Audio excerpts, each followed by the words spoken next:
Welcome, Pathfinders, to the Find the Path actual play of the Tales from Darkmoon Vale. We're going to be starting with Hollow's Last Hope. Hopefully, dun, dun, not dun. actually the last hope, because we found out what happened in Star Wars. There is But this isn't Star Wars.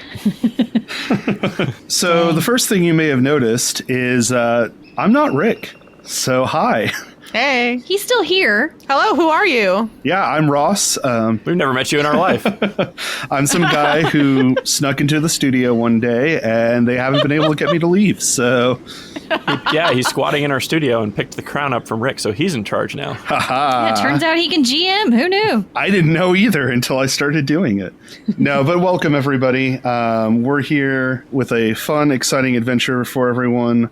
I'm Ross Scoggin. I'm going to be your host and game master for this series. Welcome. There's one other twist as well, though. Now, a lot of you may already be familiar with Hollow's Last Hope, as it is a game module released over 10 years ago as the time of this recording. And there's been some slight alterations made to it. Yes, that's right. This is Find the Path's first foray into the second edition Pathfinder rules. Rude. Hello. We told Exciting. y'all Second edition. it might be coming, and here it is. We warned you. But yeah, you can of course also hear Rick is here. Hi, Rick. Hello. I am Rick Sandidge. I am the usual host and game master for the Find the Path podcast. But today he's just a lowly player. At the mercy of someone else. Staring mournfully over at Ross sitting upon my throne. Yes, it's going to take some time to adjust the cushion. We'll get there in the end. That's fair. You definitely need a cushion. The black basalt is a little uncomfortable. Oh, jeez. It's all those skull bones digging into your butt. Well, it could be it could be worse. It could be the throne of swords. Crap, the Iron Throne. That's what The they Game call of it. Thrones. Iron Throne. The Yeah, Iron it could be Throne. the Iron Yeah. Throne. Ah, yes. Could be worse. But I suppose it's time for us to go on and get started if everybody's ready. I was Who more are ready. we? All right. Well, I suppose let's go ahead and begin.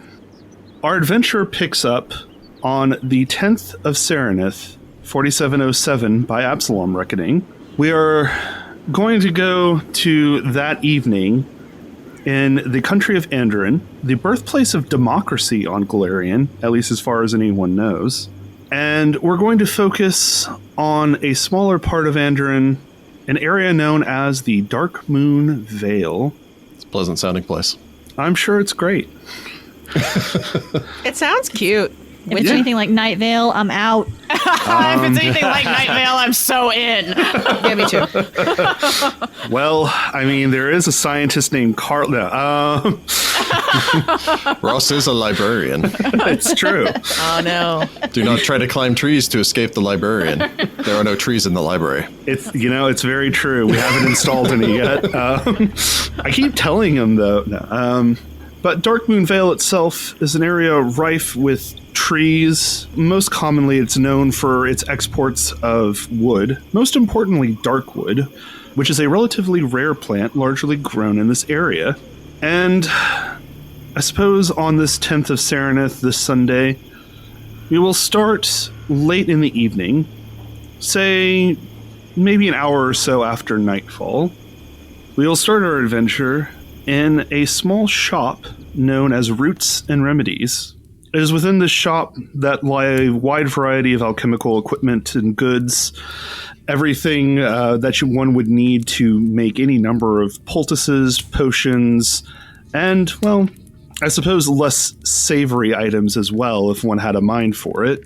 The smell, of course, is a pungent mixture of a variety of herbs, spices, flowers, and any number of chemicals. And currently, hunched over a dark book, are two figures.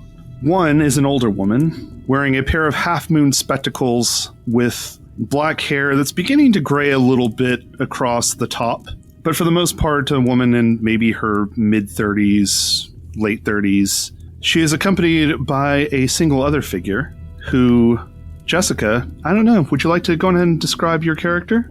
Sure. The other figure is much younger, a teenager by the looks of her. She stands at an average height and is pretty muscular if she is slight. Her skin is lightly tanned, and her face has a dusting of freckles that go across her cheeks and nose. And she has wide blue eyes, a straight nose, and full lips. Her chestnut brown hair is cut into a chin-length bob, but there are 2 pieces in the front that have been left long to frame her face. She wears sturdy leather boots and a belt with various pouches, presumably carrying various herbs and the like. And she wears armor made of local animal hide and a blue woolen tunic with trousers. Around her neck, she has a cheap wooden holy symbol of Iamade that looks like it's seen the worst for wear. I see. The woman glances over at you. You've known Laurel pretty much for most of your life. After all, she's the town's primary herbalist, and you don't necessarily want to say healer, but maybe doctor is the better term for it. Of course, there are priests in the town, though not as many as one might like. And for most folks, being able to stop by Roots and Remedies is a lot easier than being able to pay a donation to the temple for services rendered. Laurel looks at you, looking down over her half-moon spectacles. Clove, I think I may have found something. What do you mean? For the Black Scour. Oh. I have maybe an idea. What is it? How do we do it? That's just it. I have a number of the ingredients here already, but unfortunately I wasn't able to... Look, it's just that there's a lot of stuff that's in the Vale. It's dangerous to go out there, but I'm kind of at my wit's end. I'll go. No, I can go. I have a machete. I'll be fine. I can go. it's very dangerous out there, especially for somebody to go on their own. I know, but people are dying. They are, yeah. Look, she puts the book down. This formula is untested. I've never made it before, but I think it's the only thing that can help. It's supposed to be a strong antifungal agent. Here. She then sets aside and pulls out a sheaf of paper. You shouldn't go on your own, child, and you definitely shouldn't leave tonight. It's far too late. Okay. Clove kind of looks over trying to see the recipe so that she can, like, make a mental note and maybe go tonight anyway. Laurel looks over at you. I'll tell you the ingredients if you agree to do me a favor. Sure. Okay. What do you need? I'm going to start writing out some requests for assistance from the townsfolk. Okay. We'll see if we can find some companions to go with you. So if you could deliver them tonight, we'll see if we can get whoever we can in the morning and go from there. Deal? Sure. Yes. Okay. All right. I guess I'll take anything that she gives me. It takes about an hour or so for her to write out the requisite number of, I suppose, leaflet. To be honest, there are a decent number of homes in the town, though she's not really expecting much of a turnout. At the very least, the folks at the Lumber Consortium don't seem to be super concerned. Boo. But she gives them to you and sets you about your task, as I assume Clove delivers as many as possible. Yep, and Clove runs averagely, but she has youth, so she runs fast. True. The town of Falcon's Hollow is not a particularly large location. At the very least, as far as most lumber towns go, it's got a decent number of folks, but it tends to be fairly centralized. Most of them live in a lumber camp not too far from the forest itself, while the rest of the people are scattered a little further out from there. But for the most part, it doesn't take you too long to deliver a number of these flyers to everyone's doors. You do note that there are a few outlying settlements which may take a little bit longer to deliver to. But beyond that, your task mostly takes you only a couple of hours to quickly go through. Just take a few tacks, tap up a flyer at each door, and there you go. Do I also put one at an inn? Is there an inn? There is. There's, in fact, a couple. But the one that you probably are most interested in is the Sitting Duck.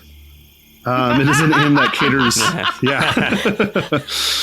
The Sitting Duck is an inn that primarily caters to travelers, adventurers, and anybody who is looking to purchase supplies from the Lumber Consortium. You understand that the Sitting Duck is the most likely place to have anybody who actually has some level of skill.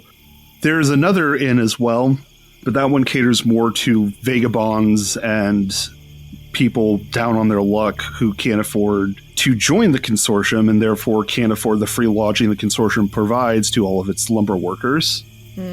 I guess before Clove goes into the adventurer sitting duck inn, she would take a deep breath and like steady herself because they're super intimidating like adventurer people in there. And then she would slip in as quietly and sneakily and please don't notice me, oh God, don't notice me as she possibly can to nail up the flyer and then try to run away and leave immediately. Strangely enough, at this time of night, there's usually at least a few folks in the inn. There don't seem to be very many at the moment, though it's not necessarily surprising as you are in the middle of summer and there aren't necessarily a lot of travelers coming through the area until usually the fall when they're usually coming by looking to buy supplies to do some construction in the winter since you can't really grow crops after winter time in, real life. Anyway. True. Yeah. True. Well, I guess she wouldn't be quite as concerned when she got in and saw that there were less people than there might have been. True. The innkeeper, though, a portly gentleman by the name of Jason, you don't know his last name, you never really talked to him much, notices you entering. Ah, Clove. How are you today? Good. Can I hang a flyer, please? Of course. What is it about? Okay. We need adventurers to go into Darkmoon Vale and find some herbs. If you know any adventurers that want to go into Darkmoon Vale and find some herbs, send them over to Roots and Remedies tomorrow morning. All right. Got a couple of travelers in town. I'll ask them around. I'll ask around. See what I can find out. Thanks. Thank you. Sure thing. I guess you'll go nail it wherever it is that flyers are nailed in here. There is a small notice board. Mostly it's actually concerning stuff for the Lumber Consortium. It's mostly just recruitment posters for the Lumber Consortium, honestly. Okay. She'll put it over them. Did you buy a nail and a hammer? I'm assuming she gave me the supplies to do this. Yeah, They're one Lord. copper piece a piece. Oh my gosh, do Really not. nickel and diming in second edition, man. Not. I have You a know, they probably machete have like a pin. and How many I extra can hit daggers things with do you it. have? Yeah. How many extra daggers do you have? You can just stab them into the wall everywhere you go. I mean, that would look Like really it's a cool. threatening note. That's the way to get the adventurer's attention right there. There's a dagger in that. I'm assuming Laurel gave me the supplies to hang things up. But, Nothing but a bunch of cat butt magnets. oh, God. I have those at work. Yeah. Fancy. Yeah, no, from there you're able to deliver the rest of the flyers. And from there, I suppose, let's go on ahead and pick up the next morning, shall we? So it takes you some time to deliver these, but you get home and are able to rest up at the very least before the next morning. Let's go on ahead and shift our focus a little bit. Outside the town of Falcon's Hollow lies what seems to be just a simple apple orchard. A number of trees are growing rather well. Obviously, the crops aren't ready for harvest quite yet, but it looks like it's going to be a good harvest this year. The sun shines as, I suppose, an older gentleman approaches a building. Rick, would you like to go on ahead and describe your character? I'd be more than happy to. Volgrim is an old, literally venerable dwarf. About average height, standing just a little bit over 4 feet, maybe by an inch or two. Barrel-chested like most dwarves, broad-shouldered, a build impressive for a man his age. Someone who has obviously never stopped working with his hands and working outdoors. Volgrim has hazel eyes which shine out from underneath a thick brow, accentuated by a rather prominent nose. He's used a razor to shave off what nature already hasn't deprived him as far as his hair on top of his head. However, his beard is thick, snowy mane, braided on either side with 2 long braids held in place by what seem to be hammer beads. Beyond that, he wears a simple gray outfit. Really, the only thing adorning him is a necklace of fine, unadorned chain with 9 rings, 8 of which contain stones marked with runic markings, one of which is empty. And then hanging from the bottom of this is a simple stone-carved hammer. Very well. You approach your front door, having already taken the time to take a look over the orchard, take care of your morning chores. It's tough, but honest work, and probably something that you admire doing quite a bit. Yep. The door opens with no creak as you maintain the house with a I'd say almost militant level of perfection, making sure everything's stable and there are no foundation problems at this house. True. My stone cunning tells me. It's true. Best use of stone cutting ever. Yeah. I inspect foundations for houses when people decide to buy in the local area. And then I tell them not to buy in the local area. I say apple orchard owner and realtor. Yeah. Hey. Dwarven Realtor. That's on my list of future characters. Ooh, that'd be fun.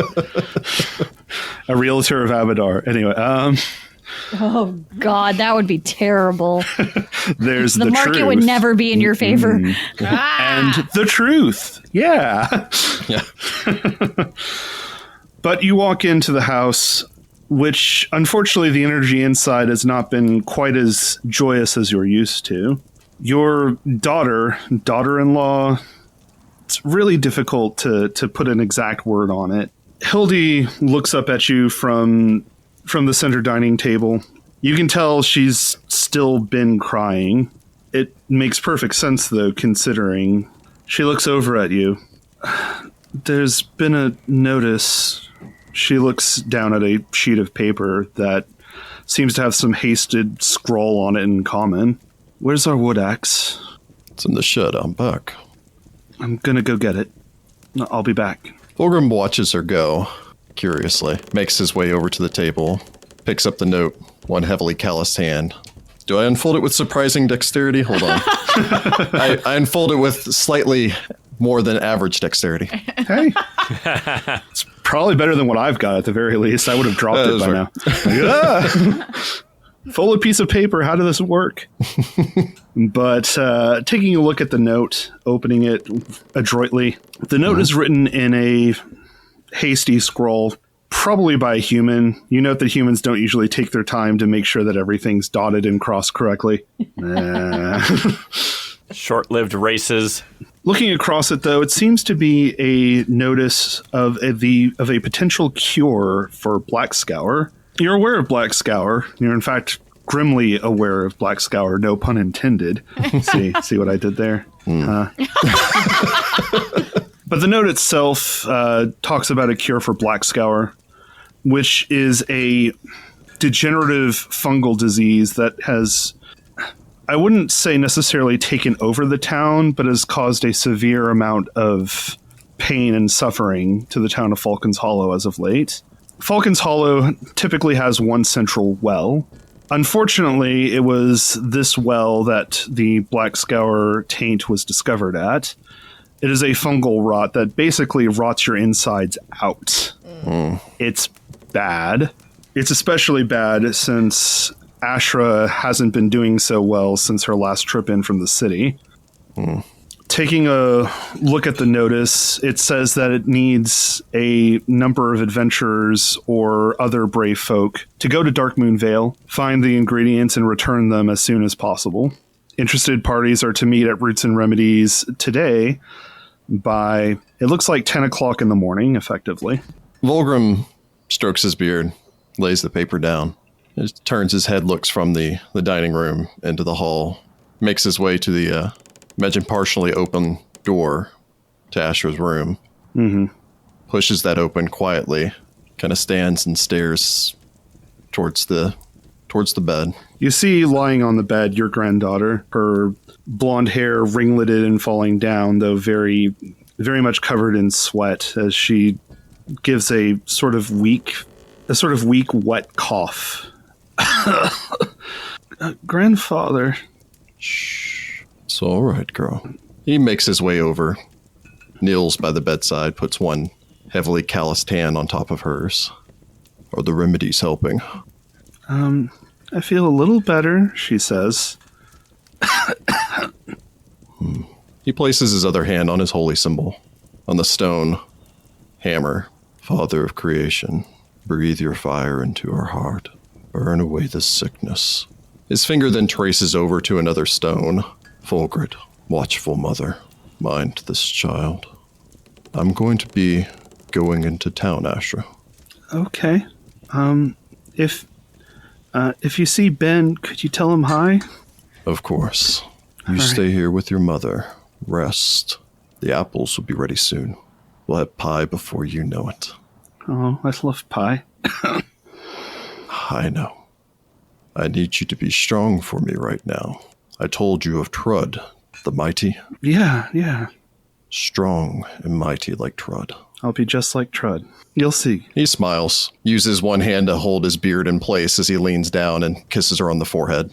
Stands up to his feet, makes his way back out, looks through the door to see if Hildy's returned. In fact, you see Hildy standing back over by the kitchen table.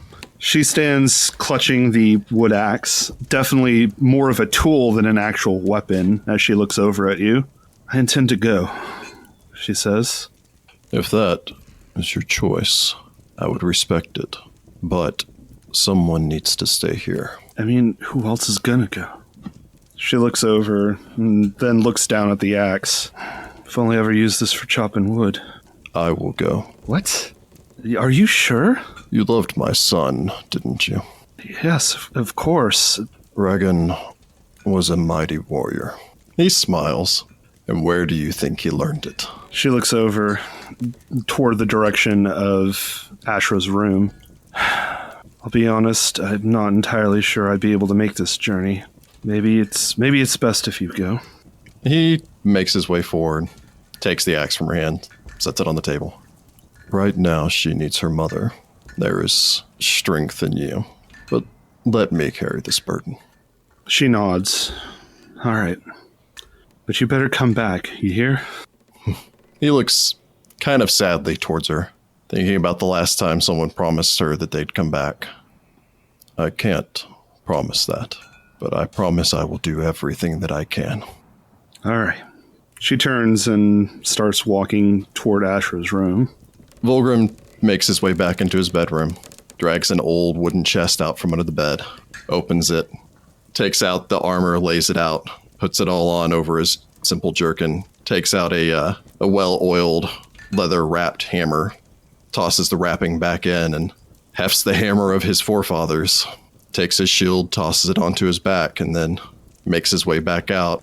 He doesn't stop to check in on them, knowing it'd be better if he was just gone. Very well. You leave them then for Hildy to tend to Ashra as best she can as you make your way out into the clear summer morning. Nary a cloud in the sky. It's hard to know if that's a good omen or a bad one. He smiles and softly whistles as he makes his way down the road to Falcon's Hollow, because I could not afford a donkey or anything, so I'm walking. All right. Ouch. Good for the legs. That orchard must be a real pain to do all by hand. Got to keep cardio up. At his age, he has to that's stay good active. cardio. That's how you maintain a 16 constitution at 200-something years old. His last donkey died like a couple decades ago. Never replaced it. I've been meaning like to. Roach. Your backstory is depressing, and it's making me sad. Oh, they're all depressing, honey. They're all depressing. I mean, mine is too, but I'm just saying, See? dang. Yeah. From there, we go to a much different scene, this time entirely inside the city. A simple wooden home constructed, you'd guess probably within the past few decades, sits near the town center. In this case, the home itself is relatively small as far as most homes go, though for the occupants inside, doesn't seem to pose much of a problem. Inside, you see a young woman, and Rachel, would you like to go in and describe your character for me, please? Astrea Rasbeth is sitting having breakfast with her parents. She is a halfling, but she's muscular because she spends most of her days working in the forge for the Lumber Consortium. She's kind of stuck in the job. She can't really do much about that as she's bringing in most of the money for her family. She has a bronze skin and a dark black hair that she pretty much has to keep braided back because if she lets it out, it tends to run a little bit wild. And when you're working in a forge, you don't want your hair catching on fire. Yeah. She has hazel eyes flecked with gold, and despite having to hold her own with the other forge workers and all that, she actually has a great smile and tries to stay kind of optimistic, as halfling's typically known for. But she's about to get ready for her day. Very well. As you approach the front door, having finished your second breakfast. That's right. Your father, however, calls out to you right before you were about to open it. Astrea, sorry, could you come here a minute? What's the matter? Is something wrong? I see something by the window. He points to a small piece of paper, I suppose, as you approach. Figure Astrea will go pull it off the window and bring it to him. Well, stepping outside and going around, you bring him the folded piece of paper. It seems to have been tacked on with a nail, you guess sometimes the night before, at least you don't remember seeing it. He unfolds it and looks at it. I don't remember seeing that yesterday when I came home. Until I looked up from my whittling, I didn't see it myself. He hands you the piece of paper, which also mentions Black Scour and a search for a sort of cure. Do you know Laurel? I know of Laurel. I haven't actually gotten a chance to meet her directly, but seen her around town. It's not usual that she's looking for somebody to find stuff for. Well, it'd be nice if she could find a cure to this. I mean, it's definitely been a dark stain on this community, on top of other dark stains. Stains on stains. Lumber consortium sucks. Wish I could go. He looks over at his missing leg. A sight that the two of you are both, of course, used to by now, but still something that seems to pain him every time he's reminded of it. Well, you're not going anywhere in your state. Yeah. You know I'm the best person to go. Oh, yeah? He keeps going to whittling. What are you going to do to him? Stick him in the forge? I'll have you know that I can handle myself very well, and I should help. She's very stubborn. I was going to say, this is the Milan arc. Yeah. He even has like the bum leg. Yeah, but she doesn't want her dad to know about some of her extracurricular activities. I see. Extracurricular, you say. Fencing clubs are extracurricular. But he glances up as you both hear a knock at the door. I'll get it. Astrea Thank you, dear. runs over there and pulls it open. Pulling it open, you come face to face with one of the few figures in town you absolutely cannot stand to see. Oh, is it my uncle? Yes. Long story short. Wow, way to ruin that. I only wrote one man in my backstory that I hate. That was funny. I mean, I figure there's a couple other members of the It's a Lord. small town. Yeah, it is a small town, relatively. The man, of course, is dressed in fine clothing made primarily out of silks and velvets. He has a quartet of rings on his right hand that could probably serve as impromptu brass knuckles, except that you doubt that he's ever punched anyone in his life. A shock of dark hair lies on top of his head as he glances over you. Going somewhere? Yes, because some of us in this city have a job we actually do. Ooh. Welcome, come in. Why don't you have some breakfast? We might have some left over. Well, I don't exactly have a lot of time to stay. I was just trying to stop by, and he looks over at the letter in your hand. Oh, you got one too, eh? Yes. I assume that a lot of people did, considering they're asking for help. Fool's errand if I've ever seen one. They can go and get themselves killed in the Vale if they want. You don't think that we should probably try to, I don't know, cure the plague and heal all the people that are dying? That would be good, yeah, but sending a bunch of citizens out to get killed isn't my idea of helping. They're dying anyway. At least this way we could be proactive and maybe put a stop to more people dying. Well, good luck with that. No skin off my back. Well, apparently somebody's got to do something since our mayor isn't going to do anything. He looks behind his shoulder. Look, I'm not going anywhere, all right? And the Lumber Consortium isn't helping. If you want to throw your own life away on a bull crusade, you go for it. I will. And if I do find a cure, you're not getting it. She storms off. Oh, so much. Savage. This is the Rachel we all know from our home games. I had to find the right character for it. A pox on your It's like a house. halfling. Are you Not his house. That's her house. Are you sure you're not It's not playing a on you. I barbarian? also have to applaud Ross because I can only picture this halfling as being played by Jason Isaacs whenever he's as Lucius Malfoy walks into Hagrid's hut and just looks around. It's like I'd be more than happy to leave you call this a house. She's very angry. This is not the first I like fight her. they've had. No, it does not seem so. But I suppose, Astrea, so do you go to your job or are you heading to Roots and Remedies? I'm going to stop by my job to tell them I'm sick, and actually, no, she probably would not I lie have the about plague. No, she's going to go and talk to the people that she works with and see if they can kind of cover for her while she goes on this adventure. Yeah, they're willing to cover your shift.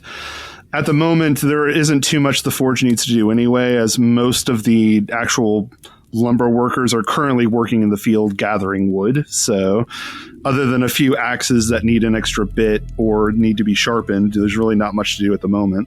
Just to say, she does storm off, but then she circles the back of the house and goes through the window to her bedroom and sneaks in to grab her armor and rapier and then sneak back out.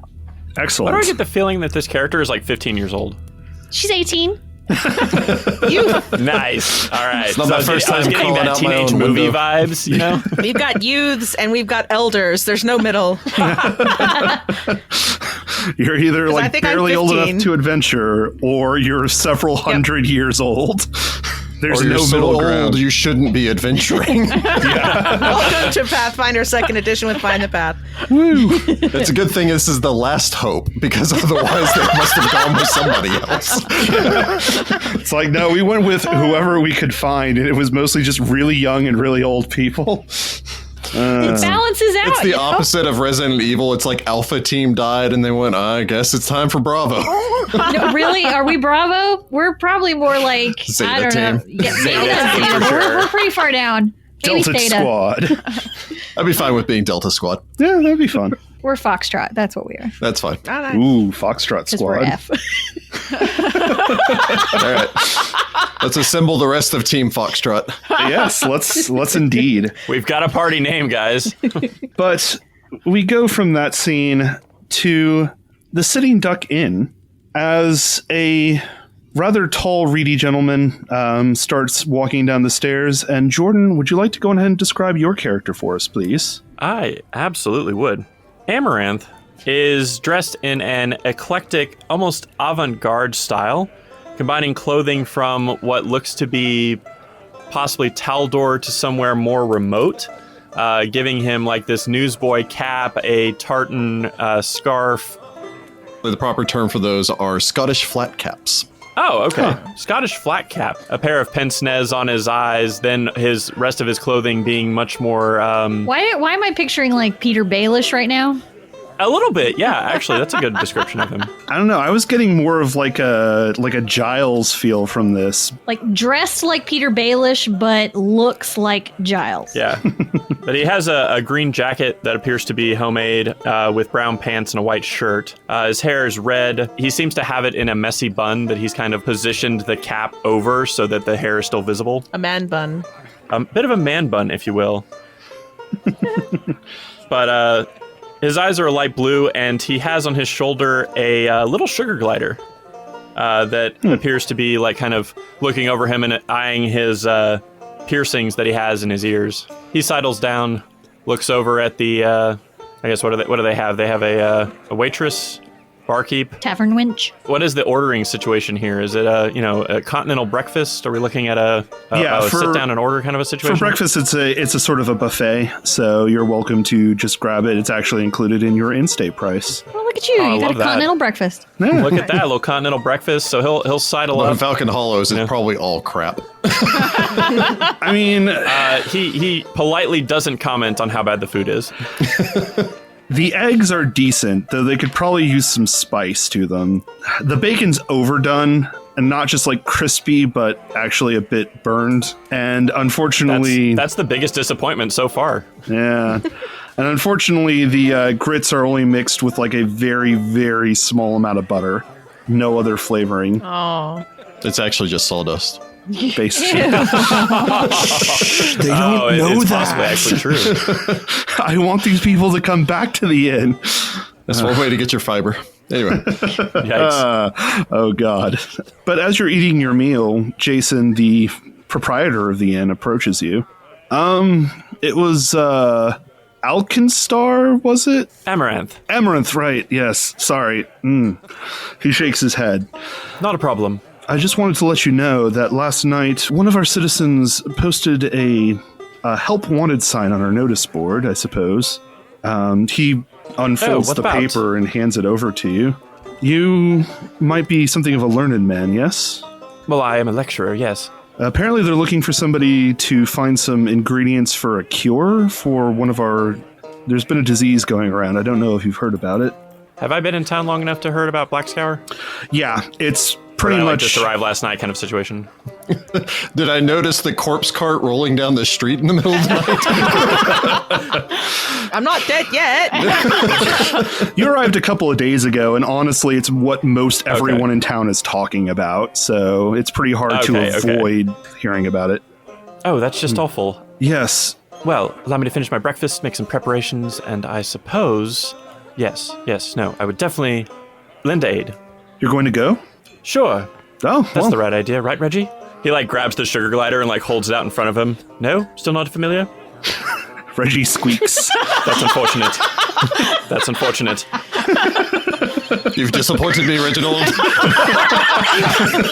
It's Regina, actually. But, Okay. Sorry, Reginald was the first one that also failed to become familiar. That was from a few centuries back. yeah, so it's Regina. But Jason looks down at you and sort of nods. Well, it's very kind of you. You're actually the only person here who's agreed to go so far. I'll try to see if I can keep finding others. Hopefully, well, good luck. And if you do find something, consider your stay on me for as long as you'd like. Much appreciated, thank you. Anyway, I'll leave you to your breakfast. Sorry to interrupt. Not at all, thank you for informing me. He turns and walks away. Did you mention he's an elf? Yes, he is an elf. But I suppose he, immediately, kind of looks down, starts eating his food while mumbling to himself. Oh, Amaranthe, you've done it again. Okay, Reggie's no help. So, oh, wait, no. How long has it been since you've done magic? 35, 50 years? Okay, you can still do this. You still do this, okay. Spellbook? Yes, okay. He, pulls out his spellbook, starts opening it up. He hasn't done magic in 50 years? I'm just amazed he's still carrying this book 50 years later. Old habits. Yeah, exactly. He just never stopped, basically. It completes the ensemble. Wow. Okay, acid splash. Oh, yes. All right, I remember this one. Very basic. Okay. Oh God, he's gonna melt a table. Reggie starts He, nibbling starts, on one of the like- pages. No, Reggie, no. No, not this book. And every other book's fine, not this book. It's a special book. Oh, Amaranthe. Oh, on the plus side, what did you do on your sabbatical, Amaranthe? Well, I went and I visited my dead friend and I said hi and then I came back. Very, very exciting. What did you do, Amaranthe? Oh, I went and I saved a town from disease. Yes. And I learned how to do magic again. Yes. Yes. I'll do it. He begins flipping through the book. The rest of the inn patrons have started looking over in your direction before just sort of shaking their heads to themselves. This is glorious. Yes.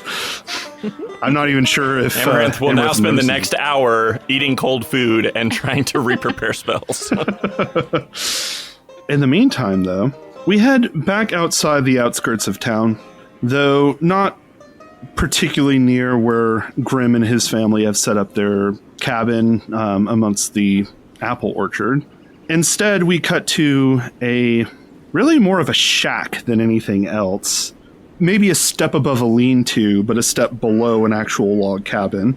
The wooden building has been constructed relatively well, but is certainly not something that one would want to stay in for a long period of time, as a young woman starts to approach the front door.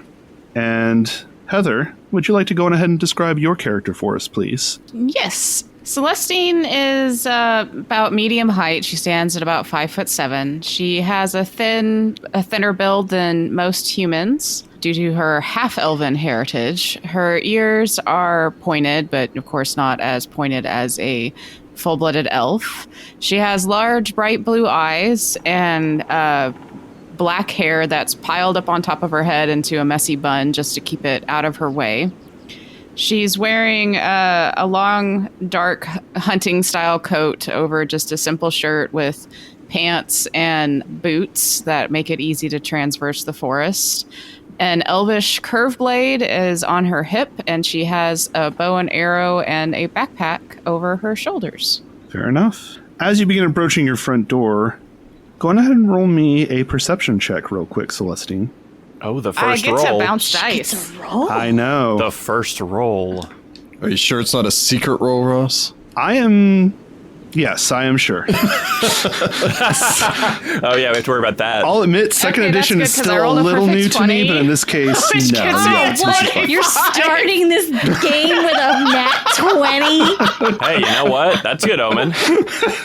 and the Heather mythos just It expands. continues So I to get grow. a 25 on that perception check. You get a 25, and of course, it automatically bumps you up to the next degree of success because it is a perfect 20. Oh, hey, second edition. Yeah! No confirmations. Nope, no confirmations in this case, but you notice two things. The first is relatively easy. There seems to be a note pinned to your front door. You honestly don't know how many people even know that there's a house out here, which is somewhat odd. Secondly, though, you also note some tracks that lead around the corner to the back of your house. These appear to be tracks maybe made by a heavy shoe, most likely worn by somebody fairly large. All right. Well, Celestine makes her way forward and pulls the note off her door. And then she'll start following the tracks around back. One hand on her curved blade. The note is folded. I don't know if you take the time to unfold and read it before you go around the corner. Yeah, she probably skims over it real quick and then immediately makes the decision that she's going to go help. But first, strange tracks at her house. Turning the corner, the tracks are fresh enough that you suspect whoever made them either came by very recently or is possibly still there. I suppose warranting the caution.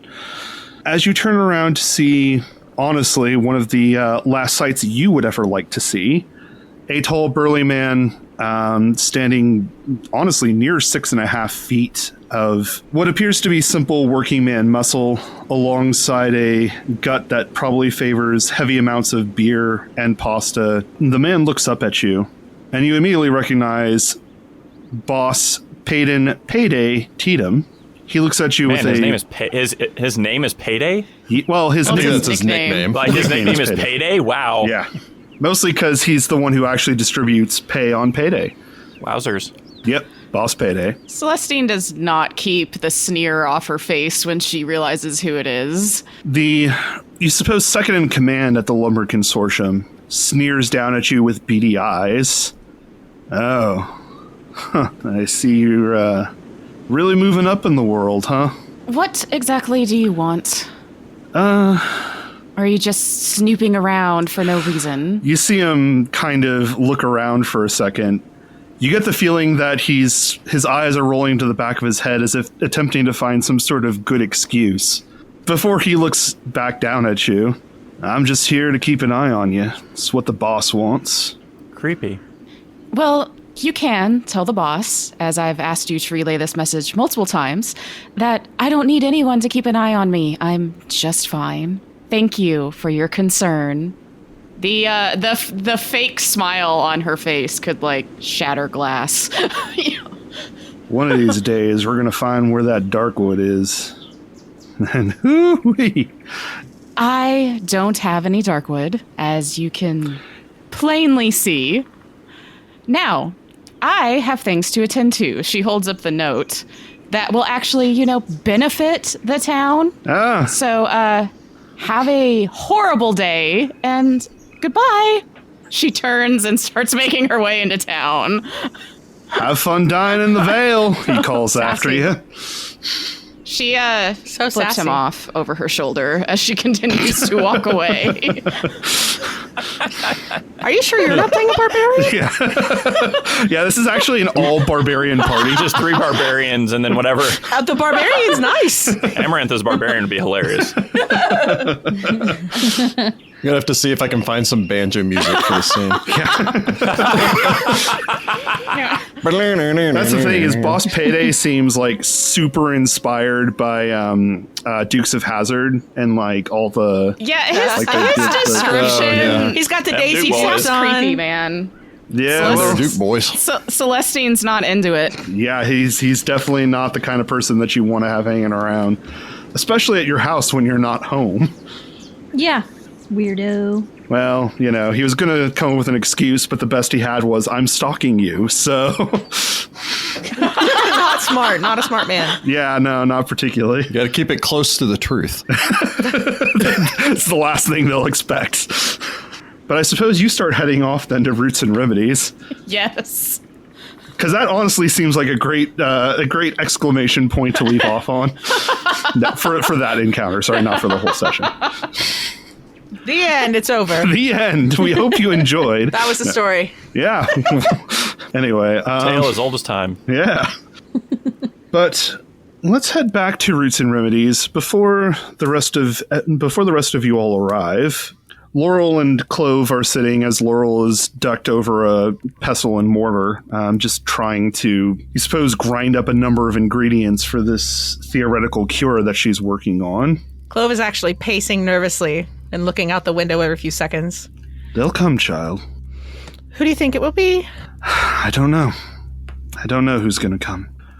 Okay. Open the drawer over there. I have something for you. She points to a small ma'am. cabinet that's sat next to the door. Clove scurries over there and opens the drawer. Opening the drawer, it's empty, but you expect that because you were told long ago about Laurel's secret stash hidden underneath the underneath the drawer here. You can unlatch it with ease. And inside are 3 items. Ooh, items. When you go out, take those with you. Those were, originally they were for me, just in case I ever needed to make a sort of hasty retreat here, but I hope they serve you well. What are they? Taking a look at them, and in fact with your training and crafting, you can identify them immediately, since you probably are there whenever Laurel makes these items. So there are 3 items in total. There is a sun rod, a minor elixir of life, and an alchemist's fire. Cool. I feel a certain degree of responsibility for you, especially after... I mean, that wasn't... I mean, you did everything you could do. And, well, thank you. I did everything I knew how to do. We both did. Yeah, but I'm sorry. You still have my condolences. Thanks. It's kind of weird being in the house by myself now. Are you okay over there? Yeah, I'm fine. It's real quiet, and there's just a lot of stuff that isn't mine, but is there, and so it's like a ghost, kind of. I think it's yours now. I think they'd want you to have it. Well, yeah, but it's just weird. I suppose it would take some getting used to. She glances up from her work, which is a rare thing for her to do, as she's usually just spending pretty much all of her time here either working or poring over her grandmother's old book. Clove is lightly pulling on the labels of the alchemist fire, like messing with the label.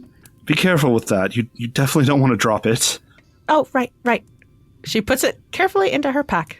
You get the feeling that she releases a sort of tension you didn't notice in her a moment ago. Like, uh-oh. Oh. Did I ever tell you where I got my book? Your family? Yeah, my family. My grandmother specifically. You know, there's been quite a few nasty rumors. Have you heard any of them? No, not really. They say my grandmother traded her soul for it. Can you believe that? For a book? That would just be weird.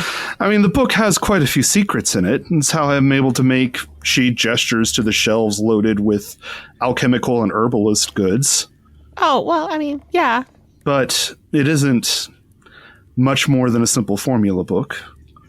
Still, Grandma did have a way of getting in contact with entities that I think most people in town would cry out if they ever heard about them. Oh. I wonder how many of these recipes she managed to barter from some poor fiend or another that didn't know what it was getting into. I like the sound of your grandmother. She was a good woman. But the reason I'm going over it is that should the worst happen, I want you to have this book next. Nothing's going to happen to you. Probably not, no. At least not anytime soon, but I don't exactly have any children of my own, and, well, I've come to think of you as a sort of daughter. So you're going to give me the book? Yes. That's so nice. Thank you. Of course. I mean, there will come a time where I probably won't need it much anymore anyway, but for now, at the very least, we still need to gather those ingredients. Yes. Still, It's like Clove remembers that she's waiting on people and she like looks back out the window.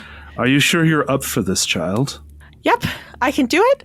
I have a machete and a hatchet and I have armor and This is going to sound I can do it. strange coming from me, because as you know, anything that's worth anything can be bottled and sold for profit if need be.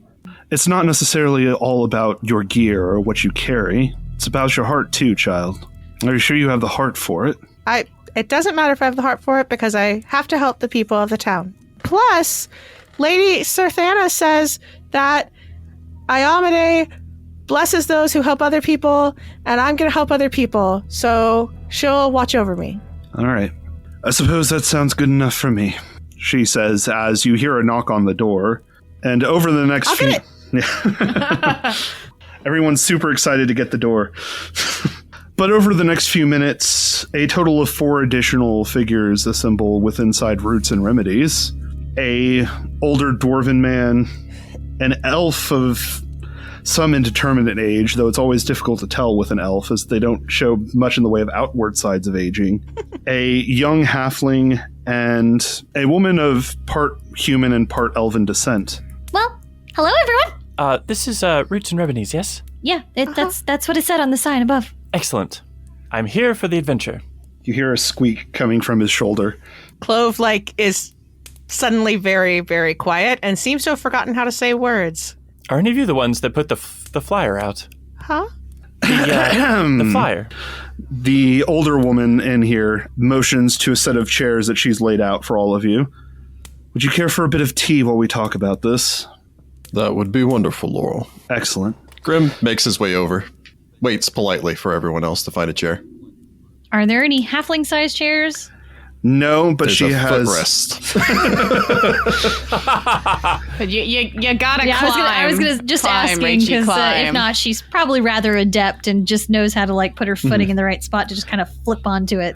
Yeah, I mean, she's put Then a few dangles her feet. cushions in front of it too to help, but yeah, you can get up there without much problem. Grim finds the broadest chair he can. Celestine just picks a chair and sits. Clove paces. You know? I guess Amaranthe will just grab a chair all like everybody else. Laurel goes in and serves a mint tea. It actually smells very good. She has sugar and honey if you take it with any of that, as well as milk. Both, please. Ooh, honey, Excellent. please. Very well.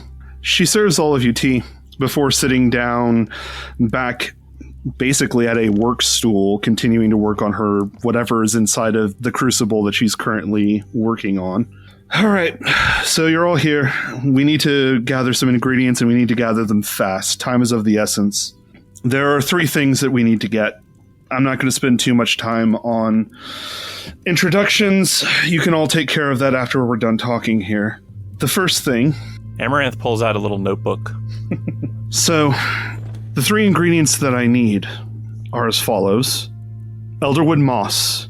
I've never heard of it. I have no idea what the hell it is, but they say that it grows on the oldest tree in the forest. At least that's what my granny's book says here. That shouldn't be difficult to find. Good luck, yeah. In addition, there's rat's tail. Not a literal rat's tail, it's a root. Rat's tail is said to be a root in a number of poisons as well as remedies. I honestly don't know where it grows, but if there's anywhere that you can find it, you might be able to find it in Ulamitsa's hut. She's a witch who used to live around here. Haven't seen her in some time. The last thing you need, and probably the rarest, are 7 iron bloom mushrooms. Blue flower, red thorns. Blue flower, red thorns. Blue flower, red thorns. This would be so much easier if I weren't colorblind. Iron bloom mushrooms grow in places that lots of iron's been worked, hence the name. especially if They're you can common find in the Dwarven mines. Yeah, absolutely. So if you know a place where dwarves have been working on metal, that's probably one of the best places to go check. Not this side of Highhelm, personally, but I'm sure we can find something. There are the old Dwarven Ruins. We could maybe investigate those. I've never been there personally, but I would be intrigued to go. Well, in fact, anybody who wants, first of all, to identify where these Dwarven Ruins are, even if you haven't been there, you might still have heard of their location. You can make either a nature or society check. May I roll dwarf lore? Yes, you may. All right, Clove's first roll is a 19 for a total of a 23 on nature. Nice. Very good. Yeah. I I'm not continue that my good. string of good luck. Amaranth rolls a 5 for a 12 society. All right. And Astrea rolls a 15 for a 19 nature. Celestine rolls a 13 for a 18 on society. Okay. Nice. And Grim gets a 17 for a 21 Dwarven lore. With your various roles, Grim, Celestine, and surprisingly Clove, just because I don't know how deep you venture into the forest, but all of you have actually heard that there is a abandoned dwarven monastery deep within the woods. You actually have a rough idea of how to get there. Are you Dwarven talking monastery? about the Yes. monastery? Sure. Monastery ruins, same difference, really, at the end. Which Grim would immediately be like, monastery. That sounds no. fascinating. Did my check reveal who the monastery's to? You know, with To like an Dwarven lore, old I think I Church will of go ahead and Torag, give or- that to you. So you actually know a little bit about the religious practices out here from the dwarves. You understand that that long ago, probably before Andoran was founded as it's known as now, there were a number of monasteries dedicated to Torag. They were then converted to the worship of Droskar Oh, some time ago. yeah. Grim reaches up and where the cliffs, there are the 8 other stones, but there's the one empty ring, and he kind of fingers that one. Mm-hmm. I'm assuming that was from Tarkadrun, towards the end of that, which was when the dwarves were ruled by the church. Yes, I believe that is correct. So, yeah, not a happy place from what you understand. Grim's countenance darkens a bit. He sips his tea pensively. You okay? I'm aware of this place. Oh, some tells me it's probably not good then. Not with, the look on your face and all. He, makes a concentrated effort to ease the furrow in his brow. It's a monastery to Droskar. That doesn't mean anything to us. Yeah, I don't know. I don't know who that is. He continues to finger the empty ring in his necklace. Yeah, who's that? Droskar is the darksmith. He was the... I take it some sort of bad deity. Droskar was an apprentice, a pupil of Torag's.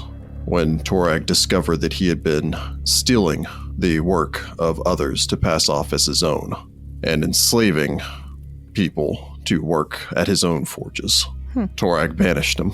I mean, makes sense. He is the dwarven god of cheating and slavery, believes that sufficient toil leads to eventual success. In pursuit of this goal one should be free to do whatever is necessary to accomplish their task, no matter the cost to others. Not a very pleasant fellow. Amaranth is just jotting down all of these notes really quick. His church ruled the old kingdom of Karhadram before it fell when I was a child. Not to be rude. About 2.5 centuries ago. Okay. But it's a dwarven monastery, so I imagine it still stands. Okay, so that's one place. Well, I have a good idea of where it might be. We could perhaps start there. You can, however, also make rolls, first of all, to identify if you have some idea where to look for the eldest tree, in which case it is another nature check. Haha, nature. Or if you have something like, Haha, good check. Darkmoon Vale lore. Or Should something I like roll that. my forest lore? I was going to say, I also have forest lore. Herbalism? Forest lore works.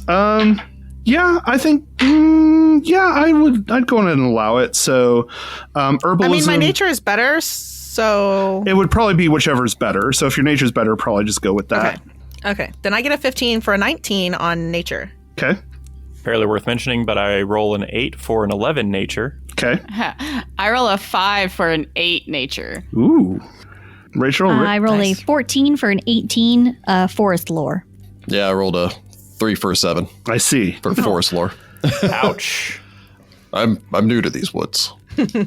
Haven't talked to them. Very well. In this case, Astrea and Clove, both of you are aware of the location of, at the very least, the oldest copse of trees that you're aware of is located more or less centrally in the forest. You think you have a rough idea of how to get there as well. Whether or not you can find the actual quote-unquote eldest tree, you're not certain, but at the very least, you know a good place to look. Well, I mean, I've spent some time in the forest. I think I know where there's a copse of trees that we could probably check out. I don't know about like a singular tree, but it's a good place to start. Are they in the middle of the forest? Yeah. Okay. I know about those too. Oh, good. So you got two minds that say that's a good place to go. So start with the monastery, then we'll head to the forest. Well, what about this route? Where's the witch's hut? Do we know? So in this case, you can also Maybe it's on the way. In this case, for the witch's hut, you can actually attempt a society check. Nope. Or if you I have, hide from the witch. once again, Lord come Darkmoon on. Vale or something like that, it would work as Yeah, well. I don't imagine the forest lore would apply. No, not in this case. Well, I roll I don't I roll an 8 for a 15. Hey, that's Society. not bad. That's not bad. Decent. Okay. Amaranth, you actually have heard of this hut. Oh, an old mate. Yeah. An old college mate. Definitely not an old chum. Pretty sure I don't know anybody in this town anymore. No, not anymore, but you did. And he did actually tell you about It's the true. hut before he passed away. Unfortunately, Oh, that's right. Yes. in your case, humans don't really seem to live all that long. But you still recall what he had told you. But yes, Francis, or Professor Green, as you most commonly called him, actually has informed you that the hut is relatively close to the mountain range, especially once you start approaching the region known as Droskar's Crag, which is probably the largest mountain in the area. If what I was told was true, it's going to be by Droskar's Crag. That's at least what Francis told me. So, what's the most direct way to go to hit all the places and be back as fast as possible? Do we have a map? Yeah, That's a what great would be question. Well, Amaranth, you know where this hut is? Somewhat, yes. And you say it's in the shadow of the mountain. Yes. All right. I imagine that the monastery is somewhere near there. Is that not correct? Celestine, I believe it was. So, Celestine, you know that the monastery is located more or less right at the base of Droskar's Crag. You're not sure about a hut nearby, though, Amaranth, from what you understand, the hut itself is toward the edge of the forest before you hit the mountain range. So it's still technically inside the forest. Well, the monastery should be at the base of the mountain, but I haven't ever heard of a hut being nearby. The hut is technically inside of the forest, but like on the edge of it. So we may be able to make our way through the heart of the forest first. Potentially finding the oldest tree there. Yes. So we'll go to this corpse the trees, of the old trees, trees. and then we'll make for the monastery, and then hit the hut, and then hopefully just be able to cut back through the forest to the town as quick as possible. Yes, speed is of the One essence. other thing, too, anybody trained in nature or anything like forestry lore or anything like that, you do know that the local forest also has a small river and basin that kind of goes through the middle of it. It actually makes kind of a cool, like, dinosaur skull design in it if you're looking at it in profile. Oh, spiffy. Yeah. Yes, let us make our way to Dinosaur Skull Lake. Dinosaurs! Oh, no. We can take the river. There's a river. That follow it. would probably be the easiest thing to do. In that case, Laurel looks over at all of you. Well, it sounds like you got a plan. You probably need to leave as soon as possible. I think Let's- that's a hint. She I wants mean, us to I'm go. sorry. I mean, you can stay if you want, but you're not going to help anybody by staying. You don't have to go home, but you can't stay here. Ha! Or Celestine sets down her teacup and stands up to make her way out. Clove trails along behind her. As you all open the door, getting set to leave, Laurel takes one last look at all of you. You're a brave lot. I just want to make sure I said that in case something happens. Well, that's pleasantly optimistic. Thanks, but you don't want to jinx us. That's not a good We're idea. gonna be fine. All right. Well, be careful We out have the there. gods with us. Well, that just sounds ominous. It does. It did sound a little ominous, actually. Because everything he says sounds ominous. With my It's accent, gravels. everything sounds a little bit ominous. No, you do that on purpose. Now, do any of us know each other from being around town and things like that? Celestine, you probably don't really know anybody because you said in your backstory you spent as little time in town as possible. In town as possible. Yeah. Hey, Clove has spent a lot of time learning about plants in the wilderness, so I don't know, maybe. So Yeah. maybe we've run But across she also each other. doesn't super talk to anyone, so I don't know. If nothing else, I'm sure like Grim has met Astrea before just because she works in the forge and that's really the only way to get access to tools. And since Grim needs some similar tools working with, an apple orchard, he's probably stopped by there a couple of times just to buy an axe or something. Yeah, Sure. I mean, if you've come across Astrea, as long as you're not part of the lumber consortium, she's probably been nice to you and talked to you whether you liked it or not. What is your craft skill? +4. Oh, it's not bad. I'm really good at daggers. It's not dwarven, but it's not bad. Yeah. I guess we head out to follow the river. I don't think we've into the actually woods. introduced ourselves because she just kind of had to sit down and spit all this right. information But at each she other. wanted us to do that outside of her house. Well, I'm Celestine. It's a pleasure to meet all of you. You as well, Celestine. What do you do here in town? I don't really live in town. I live mostly on the outskirts, but I hunt. A woodswoman. More or less. And you are? Volgrim. Clan Answar. We're not local. He runs the orchard. I do, actually. Oh, their cider's My good. daughter and granddaughter live there with me. I'm relatively new to town. You can call me Grim. I think it's a little bit easier for most. I'm Amaranthe Silverleaf. I'm not from here. Well, that's obvious. Is it that obvious?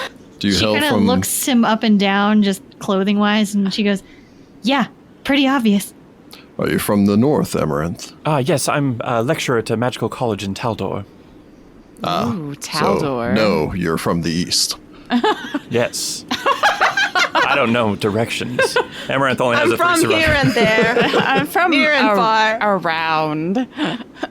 Well, it's a pleasure to meet you. You as well. I like your little friend. Oh, Reggie. Yes. Reggie, unfortunately, has not lived up to her potential quite yet. Reggie squeaks. I'm training her to be a familiar. I've cast all the proper rituals, but unfortunately I have to wait until the magic takes hold in her. Reggie squeaks. How long you been trying? Longer than I thought it would take. Squeak. Maybe she's shy. You like eyeballs, Reggie? No, just not ready yet. Reggie Pops her nibbles back on the slightly at shoulder. the end of your finger. Have you tried ruby dust? Ruby dust. The defenders of the No. Forge of Torak would use it to bind their weapons to themselves. It's more of a spiritual connection, but She's Oh, she's a familiar, not a weapon. She's obviously right not a hands. combatant. You see these big eyes. Way too innocent. She's whatever she more of a wants to be. scout. It doesn't matter if you have big eyes. she is rather cute. Are you sure you should be bringing her into this situation? Oh, yes, Reggie and I go together everywhere. It's part of the bonding process. Where'd Interesting. you find her? Sorry, I just Oh, I bought her off of a merchant. man, you gotta wait for her to bond or something. That's amazing. That's my story, and I'm sticking to it. Because I couldn't get her at first level. I'm Clove Barlow. I work with Laurel. Well, I'm learning how to do herbalism from Laurel. so you're an herbalist. Uh-huh. Will be very useful to have in this endeavor. I have a formula book and everything. I know some things about herbs and making tinctures. So you're an alchemist. A little bit. Good. Well, that's fun. Well, I'm Astrea. I've seen some of you guys around. I work at the forge. Yeah, here's hoping we can actually do some good, because No one else in this town does. our town needs it. You don't like the lumber consortium. That's all I really know about you, if that's okay to say. No one that's should fine. like the lumber consortium. I don't either. They're bad. I have little business with them. Francis wasn't much of a fan either. Who's Francis? Wait, do we know Francis? Francis was the schoolmaster back. He actually passed away not Oh. too long ago. Not from Black Scour. I probably he did was know Francis then. just in his 90s, effectively. Oh, wow. Yeah. Oh, okay. Well, I think we should get started. As a quick question to everybody, what is the slowest movement speed in the group? 25 is me. I have a 25. 25. I'm at 20.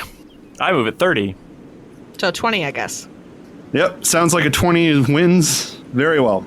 So you begin making your way through the forest, passing by the Lumber Consortium's camp, as the quickest way to get deeper in the woods is really to use their pathways.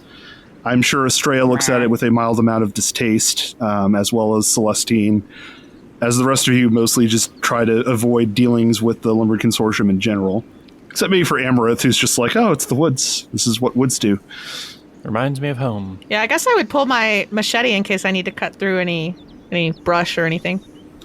Are there darkwood trees in Taldor? That's a great question that I don't know the answer to. The answer is yes. Oh, yes. Sorry, I like the idea that it's This is Grim not who Amaranthe's tells area him of rather study. than like Rick. Because he just kind I of was like just trying looks to off make in the polite sky conversation. like, I should Yeah. probably know the answer to that. And Grim's like, the answer is yes. There are trees. You're not very good at this small talk thing, are you, Amaranth? No, I'm much more of a prepared speaker, if you will. Yes, and also only on the subjects that I'm really studied in. What do you teach? Magic. What kind of magic? I don't know a thing Don't about sound that. very certain about it. Well, it's a rather obscure subset of magic, specifically magical art. What? Like moving paintings or something? Yes, and the history behind it. I've been. Amaranth is a professor at Art Hogwarts. history. So yeah, I've, I'm seeing like Amaranthe is like an art history professor who just walks in, like uses illusions to He does show look like a bit of a like kind of beatnik type person. Yes, art history. Oh. Okay. That seems useful, I guess. Grim touches another stone around his neck and nods. Bolka, amongst the dwarves, appreciates all forms of art. An artist is a craftsman like anyone else. Do you make art or do you just study it? Oh no, I do make art. I'm especially decent at the trying to mimic the Terragum period of Osiriani art. What? I make art that doesn't belong in Taldor. Okay. That sounds nice, I guess. It's a really interesting study. I've spent about the last 20 years working on it. If we should run into trouble, are you able to use your magic offensively? Yes, I've prepared a number of different things that I can use should the need arise. Even still, I want you in the back. Oh, I would insist on it. Good. Clove is in the front with her machete. Do you have any survival? Yeah. Okay, good. it takes several hours, and actually, Clove, I do need you to go on ahead and roll a survival check if you're taking point on this. I will, and I will roll amazingly. I get a 17 on the die for a 21 survival. Nice. You're actually making exceptionally good time. Normally, it does take... For most folks, it takes about 6 hours or so to start making your way into the woods. But with a 21 on survival, not only do you manage to make your way through the forest without much of an issue, you actually find a few shortcuts here and there. You've been around enough to at least know some places the Lumber Consortium doesn't actually know about, which is always handy for hiding if you don't want to run into anybody, which sounds like something Clove would totally be into. It does, and Clove also is like the getter of the herbs and stuff for Laurel most of the time. This is true. So you make your way, and it only takes about 6 hours or so to start making your way to the actual basin of the bay, which is good, which is actually exceptionally good time. Normally it would take somewhere in the neighborhood of about 8 to 9 hours at the speed that you're traveling. However, as the day wears on, as you get into like the late afternoon, I will allow everyone in the party to make a quick perception check. Okay. It's not bad. Oh, I'm an expert at perception because barbarians are experts at perception. Nice. That they are. I get a 16. I rolled an 11. Okay. I roll a 10 for a 13. Okay. I roll a 14 for a 19. All right. I roll a 9 for 15. Okay. And a 14 for an 18. Excellent. Not too shabby. Very well. All of you notice, effectively on a section of bare land between the forest and the bay, what looks to be a cruel bear trap. This iron trap is closed tightly shut. All of you can even see the rust on it from here. It looks like it hasn't been well maintained. Yet, you also hear from inside of the bear trap a sort of mewling noise. Oh. Something seems to be caught in it. Oh, no. Can Clove anyone rushes see what over. it is? Yeah. Don't rush in. No, have to. It's hurt. Well, there might be another trap, though. Wait. Clove, striding forward, looking down at the thing, you can see that it looks to be some sort of small forest creature. You're trained in nature, right? Yes. Looking at it, you immediately recognize it as a Darkmoon Firefoot. It's a type of fox in this region. Oh. Yeah, they are actually well noted for having a sort of blend of orange and red fur that actually goes into a bit of yellowish at their little paws, hence the That's name. so cute. I wish to release this thingy from the trap. Very well. The rest of the group, I believe, starts approaching behind. Yes. As you lean down to release, all of you can hear cawing coming from the trees behind you. As you hear a voice call out from the forest, "All right, boys, looks like we got some dinner coming." And I will need initiative from the party next time. Ross has learned from Rick. Oh, he's doing the Rick to us. Are we the dinner, or is the fox the dinner? Why not both? I think we'll find out next time. That's the question. Why not both? Gracious.